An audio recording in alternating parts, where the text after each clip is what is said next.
समस्याओं का समाधान। किसी शहर में एक व्यक्ति था। वो हमेशा दुखी रहा करता था। उसे हमेशा ऐसा लगता था कि उससे दुखी व्यक्ति संसार में और कोई नहीं है। जब भी कोई उससे बात करता तो वह अपनी समस्याओं का बखान करने लगता। थोड़ी देर में साथ वाला व्यक्ति उठकर चला जाता। इस बात से तो वह और परेशान हो जाता कि उसकी बात कोई सुनने वाला नहीं है।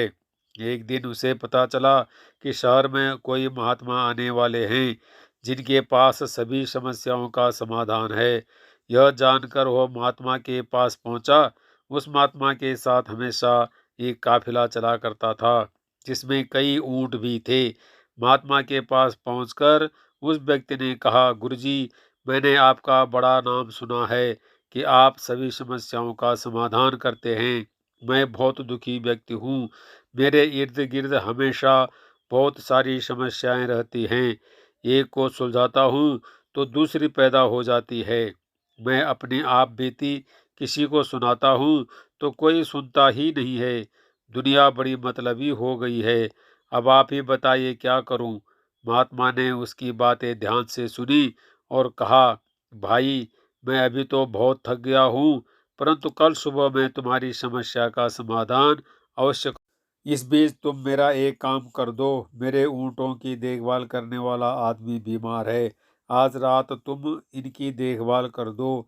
जब सभी ऊँट बैठ जाए तब तुम सो जाना। मैं तुमसे कल सुबह बात करूँगा। अगले दिन महात्मा ने उस आदमी को बुलाया। उसकी आंखें लाल थी। महात्मा ने पूछा, तो बताओ कल रात कैसी नींद आई। व्यक्ति बोला, गुरुजी, मैं तो रात भर सोया ही नहीं। आपने कहा था जब सभी ऊँट बैठ जाए तब सो जाना, पर ऐसा नहीं हुआ। जब भी कोशिश करके एक ऊँट को बिठाता दूसरा खड़ा हो जाता। सारे ऊँट बैठा ही नहीं, इसलिए मैं रात भर सो नहीं सका। महात्मा जी ने मुस्कुराते हुए कहा, मैं जानता था कि इतने ऊँट एक साथ कभी नहीं बैठ सकता, फिर भी मैंने तुम्हें ऐसा करने को कहा।